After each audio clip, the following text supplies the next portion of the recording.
had applied for this veterans diploma some years ago when it came out with it. Some of my veteran friends got it, but I refused because I didn't think I earned it. I didn't leave school to go in the military. I lied about my age and went in when I was 16. I didn't go to high school at all. So I didn't think I earned any high school diploma, and them giving me a diploma wouldn't make me any smarter, so I just refused to get it. But I have a grandson that didn't get his diploma. He living down in Georgia, and so I wanted to challenge him, and so I wanted to go to high school when I came back from the Navy, but I didn't have the money. I couldn't afford it, and I needed a job worse than anything. So I went to the big city and got a job, and later on I did go to tech school and learn to weld.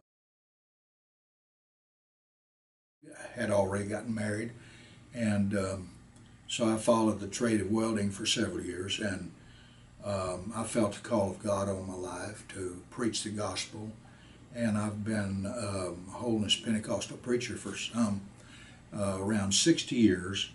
I was a lay preacher, deacon in church, youth leader, and so on before that. And I went in at 16. I was 18 when I got out. That was in 1946 when I got out, February. 2 years later, I met a young lady that was raised in southern Illinois, had came to visit her aunt and work for the summer. I was from Kentucky, western Kentucky, and we lived in the same neighborhood and that her aunt lived, and that's where I met my wife, and we married. She was 17, I was 20 years old. And so that's about that. I mean, but as far as the GED is concerned, I wanted to earn it. I wanted to learn it so that I felt like I earned it. That's the way I felt like I could challenge my grandson. And of course, it's been a far greater challenge and inspiration to people all the way across the country and other countries even. I've heard of reports. Some of my girls, 2 or 3 of my girls, went to school with a girl down in Arkansas, and she's a teacher now. She asked for it to view with her students and talk about education. One mother wanted to view it with her children and talk about education. So it's had quite an impact, on a lot of people, and far greater than I could ever imagine. I was only trying to challenge myself and my grandson. So hopefully it will challenge others. But I didn't know that they were going to invite the news media out. I thought I'd just be going down there and they'd be giving me this. It is actually a program to help veterans that didn't get an education. Right after I turned 85, I'm 85 now, and I'd looked into it before, but I looked into it more in depth and got the knowledge, the information I needed.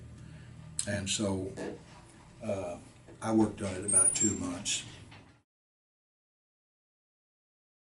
I instructed there by the name of Chuck White, and this is and this I attended, but the Asbury Methodist Church bought it out, and they hooked up with Union and put a alternative learning center in there. And so Chuck White, I think, is the one that invited the news media. But the Bixby School, they wanted to have it as kind of a surprise at the end of their assembly. My granddaughter works for Union, and she found out about it and gave her sisters and mother and you know, the rest of the family, all except me. I still didn't know about this. They kept it from me. They was afraid I wouldn't do it. They picked one of the young ladies to bring me in, march me in all the way around as they were playing Pomp and Circumstance, and all the school officials were there, and they picked my great-grandson, who is a sophomore there, to turn my tassel. They gave me a cap and gown ceremony. It was quite a deal, you know, and we were proud of it and thankful of it, and hopefully it'll be an inspiration to someone else. What is your grandson's name? Montana Eddings, and he's a sophomore there at Bixby.